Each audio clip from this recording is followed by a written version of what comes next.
Bueno, y damos inicio a otro de los excursus sobre el imperio.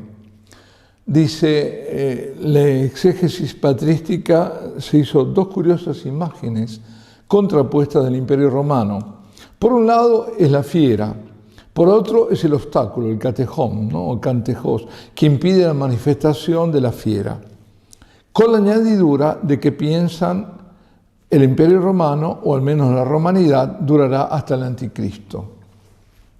Es que el imperio de Augusto y de Nerón realmente presentaba a los cristianos primeros dos aspectos contrapuestos. Desenredemos este enigma. Por un lado, el imperio representaba simplemente la civilización, es decir, el orden, ¿no? Con su estricta y hasta hoy insuperada organización política, modelo de las naciones modernas, con su genio jurídico, su ejército disciplinado, su flexible organización federal, mantenía el orden romano en los numerosos pueblos que lo componían. Hay que obedecer al emperador, ordenaban a los fieles San Pedro y San Pablo, el cual apela al César, que al fin habrá de hacerlo decapitar. Él es el catejos. Oigamos a San Pablo. ¿O es lícito a vosotros azotar a un ciudadano romano sin haberlo juzgado? Ya estaba amarrado en la columna y el centurión despavorido, y el tribuno también más tarde. Lo suelta de inmediato como si fuera un oficial inglés, habeas corpus. Habeas corpus es en derecho, ¿no? Ese derecho que tiene un ciudadano si está arrestado a ser juzgado, ¿no? Y a saber por qué causa se lo ha arrestado. Pero dice el emperador, 10 emperadores consecutivos, era el atroz perseguidor de los cristianos. Por un lado era el orden, que no impedía la venida del anticristo, pero por otro lado era el perseguidor, ¿no? San Juan ve en él la imagen del anticristo. Si el primero de los Césares, y que les dio su nombre, el verdadero creador del imperio, ¿sí? Julio César, pareció merecer trono y diadema por su genio personal, si el segundo los justificó más o menos por una cierta medida de piedad y de sensatez política, pienso que será Augusto, pues el segundo. El tercero fue un monstruo, ese es Tiberio, ¿no? Pero también, yo no sé, porque si empezó con Augusto sería Augusto, bueno, ahí no sé, yo creo que empieza con Julio César. Aunque generalmente lo dan a Augusto como el primero, pero el que fundó todo este imperio fue Julio César. Entonces Julio César, Augusto, Tiberio, ¿no? Porque Calígula, que le sucede a Tiberio, también otro desastre, ¿no? Dice, y tuvo por sucesores no pocos idiotas y dementes. Este era el otro aspecto, que enorme y todo, no conseguía derrotar en los cristianos la confianza en la estructura civilizada de la sociedad, de que el César era la clave de arco. De modo que cuando los santos padres siguientes opinan el anticristo futuro restaurará al imperio de Augusto, miran más bien este último aspecto de orden de civilización. El emperador plebeyo imitará, es decir, el anticristo, a Augusto, o más bien a Nerón, primeramente en la guerra a Cristo, también en la rigidez implacable, la organización cerrada y el poder absoluto y totalitario de la creación de Julio César. La inhumanidad del paganismo que pondera San Pablo, ¿no? Y que el imperio durará hasta el anticristo se halla fácil en Daniel, el profeta que parece hallarse como un puente entre el Antiguo y el Nuevo Testamento. De modo que cuando se partió en dos primero el imperio, ¿no? Después en muchas partes, siglo V, Rómulo Augusto, que fue el último emperador romano, después los padres persistieron en ver lo subsistente en forma de romanidad, de orden romano, la iglesia, el ejército mantenían el orden esencial y la actividad civilizadora en el enorme cuerpo, cosas a que los últimos emperadores realmente no habían ayudado mucho, más bien al contrario.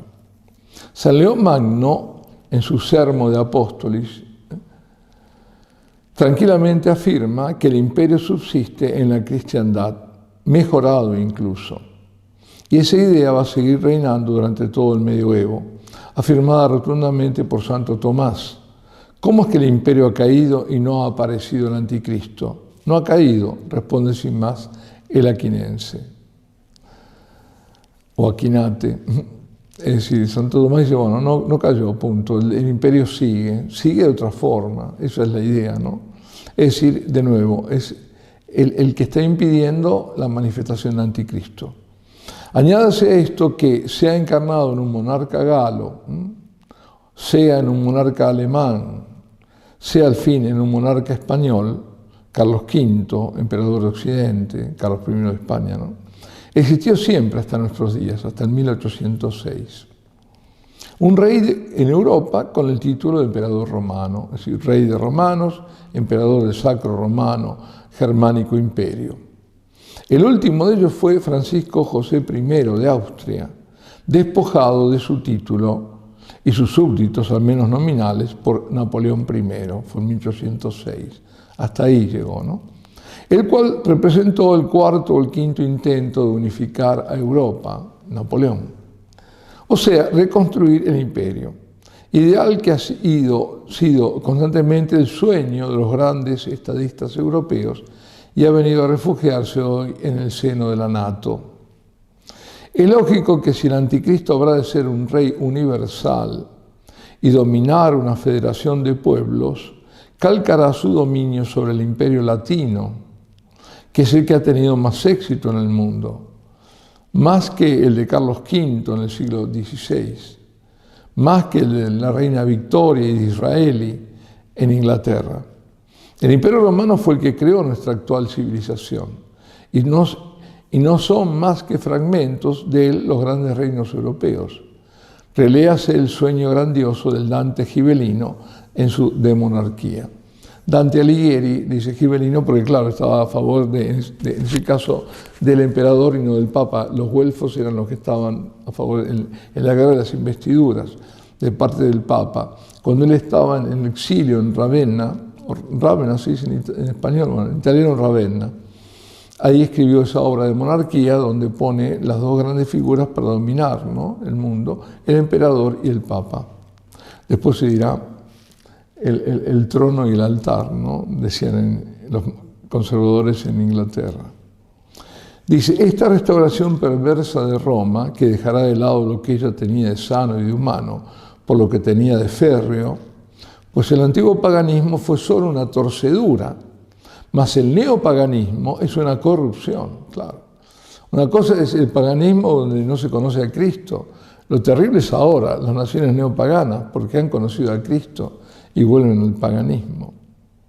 Y dice, esa restauración perversa de Roma es la que llena las calificaciones aparentemente contradictorias que San Juan adjudica a la fiera.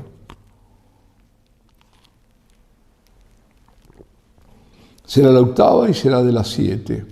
Tuvo una herida de muerte y revivió. La bestia que era y no es, y sin embargo va a ser. Es la resurrección de un imperio que ha caído, la cual llena de asombro a las gentes y las lleva a idolatrarlo, mediando la propaganda del sacerdocio mundano. Yo había dado mi opinión, de nuevo por lo que valga, cuando pensaba que es el comunismo, ¿no?, la fiera que está de sus cabezas mortalmente herida y que revive. La exégesis de los santos padres y de los teólogos medievales, resumidos en Andrés de Cesarea, Alberto el Magno, se ha de mantener. Otras resurrecciones propuestas son insuficientes o ridículas. No estaba considerado esto del comunismo, ¿no? Bueno, con esto vemos mucho mejor ahora la exégesis tradicional de la estatua polimetálica de Daniel, el sueño de Nabucodonosor, ¿no?, que le explica a Daniel, ¿no?, el del gigante ese que además tiene piernas de hierro y mezclado con el barro, con la arcilla. Dice, los 4 metales, comenzaba con la cabeza de oro, ¿no?, de gigantesco ídolo representan 4 grandes imperios que han de sucederse, de los cuales el primero, fijado por Daniel mismo, es el babilónico de su amo Nabucodonosor, ¿no? El último, el de hierro, es el romano, según la exégesis unánime, dejando la exégesis singular de Soloyev, que quiere ver en él el greco macedónico. y el romano en el guijarro monte que cubre toda la tierra. Y según la más obvia razón histórica, y para más abundamiento, Cristo mismo lo fijó al atribuirse solemnemente a sí mismo el título de Hijo del Hombre, el cual, según Daniel, viniendo sobre las nubes del cielo, de parte de Dios, habrá de reemplazar a los imperios con el reino eterno de los santos, después del cuarto de la profecía. Las piernas de la estatua son de hierro, y en su extremidad de hierro y tierra greda, es decir, arcilla, ¿no? De ahí que ese imperio se parte y fracciona. Los santos padres vieron ciertamente el fraccionamiento de Roma, primero en dos partes, Roma y Bizancio. Después en los diversos dominios que se adjudicaron paulatinamente los comandantes del ejército romano, bárbaros de origen, casi todos, pero educados por Roma, raíces de las grandes naciones de la cristiandad europea. Mas pare usted de contar. Más que eso, naturalmente, no vieron. No pudieron saber, por falta de perspectiva histórica, qué significaba el que las diversas partes se mezclaban entre ellas por medio de semilla de hombres, pero no conseguían consolidarse, pues había greda mezclada al hierro. Sin embargo, persistieron en decir el Imperio Romano se mantenía en otra forma, la cristiandad europea. Todo eso para decir que era el imperio, sucesores de ese Imperio Romano, los que estaban impidiendo la manifestación del anticristo, hasta el día de ahora, diríamos, o hasta hace poco. Dice, el feudalismo, sabemos que los reyes, caudillos y señores feudales, por medio de matrimonios, trataban de extender sus dominios y fundirlos en mayores reinos. A veces pasaba que incluso tenían que emigrar, la ley sálica, ¿no? Es decir, pasaba toda la herencia al hermano mayor. Entonces el otro se quedaban sin herencia. Eso les pasó a los Hauteville, Altavilla, ¿no? Que emigraron, esa familia eran estos normandos que unos se fueron para Inglaterra y al conquistar Inglaterra, conquistaron, claro, y los otros se fueron para el sur de Italia, a Calabria y llegaron hasta Sicilia. Los Altavilla, justamente, son los mismos. ¿Pero por qué?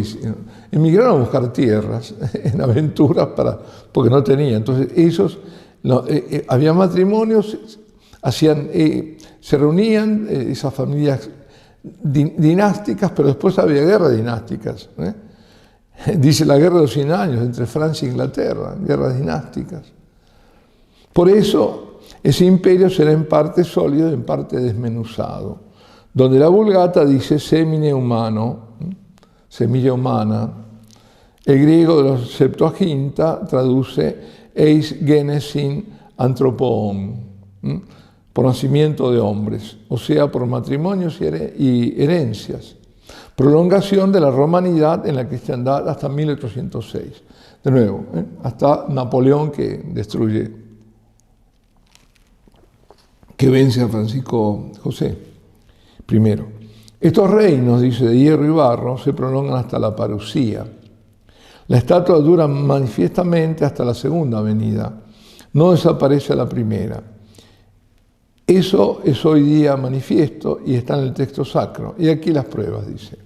Primero, el imperio y sus emperadores no desaparecen a raíz de la fundación de la Iglesia. Subsistió el imperio de los Césares hasta el año 476, que es el de Rómulo Augustulo, donde después no hubo ni sucesión, murió y se acabó. Fue el decaimiento, ¿no?, del imperio romano de Roma. O si quieren hasta el 800, ¿por qué? Esto es del lado occidental, porque Bizancio seguía. El 800 es cuando aparece Carlomagno, ¿no? Un emperador romano en el siglo IV oficializó el cristianismo, sabemos. Segundo, la Iglesia no se convirtió ya entonces en un monte grande que cubrió toda la tierra, ni tampoco durante la Edad Media, ni siquiera ahora. Tercero, la Iglesia no es ahora, ni fue nunca, un reino terreno triunfante, como lo pinta Daniel. En el cielo es triunfante, en la tierra es un reino militante y paciente. El reino triunfador de los santos, que nunca será destruido ni será dado a otros, no ha venido todavía. A más abundamiento, en la visión de los 4 fieras, que es el capítulo 7 del Apocalipsis, que en nuestra opinión no es coincidente, pero es paralela de la estatua, la 4ª fiera desemboca explícitamente en el anticristo, el cual es retoño de ella. Para los que opinan, es coincidente, como toda la exégesis antigua, mucho más claro todavía. Así que el anticristo restaurará el imperio romano, porque no terminó. Como lo enseñó categóricamente ya en el siglo II el santo mártir Hipólito. Algunos pocos han avanzado hoy día que la herida mortal sanada podría ser el reino israelí. Atención también esto, porque Israel no estaba durante 2000 años, de golpe aparece, ¿no? ¿Y cómo está apareciendo? Un cuerno pequeño que crece casi de golpe, después se liquida a los demás, ¿no? Pero eso no tiene autoridad respaldante, dice, y es muy improbable a simple vista, parecía improbable. Será si acaso el punto de partida de la fiera. Según la patrística y el mismo Hipólito, para empezar, el anticristo comenzará por ser rey o jefe de los judíos, que se adherirán creyéndolo su verdadero Mesías. De nuevo, ¿no? Primero lo van a recibir porque no han recibido a Cristo, entonces, porque buscan al Mesías victorioso y triunfador, y ahí está el anticristo. Hasta que los desengañen cruelmente, pues llegado a la cúspide, perseguirá a todas las religiones, incluso la de sus padres, como dice en Daniel. Los sucesos actuales parecen correr en esa dirección. Los judíos pérfido quiere decir que están fuera, digamos, de la fe. Es como decir pérfido, es como decir apóstata, ¿no? Sí, digamos, la perfidia se refiere a eso, ¿no? A desleal, a que es, bueno, infiel, o traidor a su propia religión, en ese sentido, ¿no? El judío pérfido que ha traicionado la verdadera religión judía, porque la religión judía se completa en Jesucristo, ahí está, ¿no? Los verdaderos judíos, ¿cuáles son? Por eso dice San Juan, estos que se dicen judíos pero no son. El verdadero judío es aquel que ha reconocido al Mesías en Jesucristo. Verdaderos judíos son los judíos mesiánicos, aunque todavía no se han hecho bautizar ni nada, pero en forma incompleta, pero son verdaderos. Los otros no, están en el error, en la perfidia.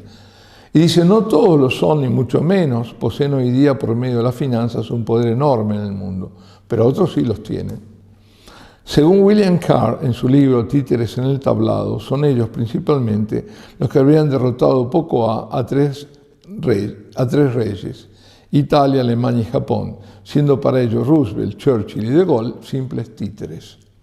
Y un pequeño reino va hasta ahora de tendencia socialista, porque era así, el sionismo ha sido, bueno, los kibbutz y todo eso, era de tipo socialista, ha surgido en el mundo. ¿Y con qué ganas? Dice, después de 20 siglos de diáspora israelí, cuya capital por ahora no es Jerusalén, por ahora, pero ya algunos la están reconociendo. La reconoció Estados Unidos y Trump, y la reconoció al menos el gobierno de Milei en Argentina. A modo de curiosidad y cola, notaré que hay intérpretes aventurosos que adelantan el reino del anticristo será Norteamérica, o las 3 Américas. Según ellos, las notas de la gran cortesana de la visión 16 corresponden punto por punto a New York. Hipótesis que hace las delicias de algunos envidiosos, los que envidian a Estados Unidos. O bien, dicen otros lo mismo, de Londres, a quien Benson, en su admirable novela Señor del Mundo, hace la capital de su anticristo, la presidente de Europa. Esto está dicho en esperanto, ¿no? Leí, dice, hace poco, un enorme comentario del Apocalipsis de un religioso claretiano del Ecuador, Aton Vileham, seudónimo, que es la más perfecta amalgama de, en fin, no lo juzguemos, por patriotismo hispánico. Al fin es hombre devoto y pío y posee aprobaciones eclesiásticas. Ya con eso está diciendo mucho. Pues bien, este se las tiene tiesas contra los ingleses. Dios sabe por qué, a quienes llama herejes nicolaitas. Y no hay cosa fea que se pueda enganchar en la profecía que no se las enganche a ellos.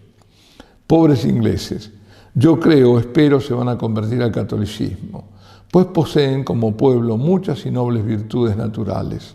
Me baso débilmente en una profecía del célebre Rickaby, sobre todo en la sangre de Tomás Moro. Tomás Moro, Tomás Moro, falta nos haces ahora, con tu sonrisa de aurora y fortaleza de toro. De tu sangre el gran tesoro a Dios rendiste riendo. Dijiste un chiste tremendo cuando cayó tu cerviz. Visita nuestro país, que aquí te andamos queriendo. Ven a Inglaterra, ¿no? Vagabundias y novelerías de los cuales no tiene la culpa el Apocalipsis, ni yo. No poseemos todavía datos para precisar más las difíciles visiones de Juan el Águila, San Juan. Se son rose, fioriranno, si dicen en Italia, si son rosas, florecerán. Qui vivrà, verrà, que vive, que si alcanza a vivir lo verá. Lo que sea sonará. La máxima sobriedad y cautela es comandada en la interpretación de estos oráculos, que sin embargo deben ser interpretados, sobriedad que hemos procurado guardar, pidiéndola además insistentemente al ángel de la profecía. Y aquí nos detenemos.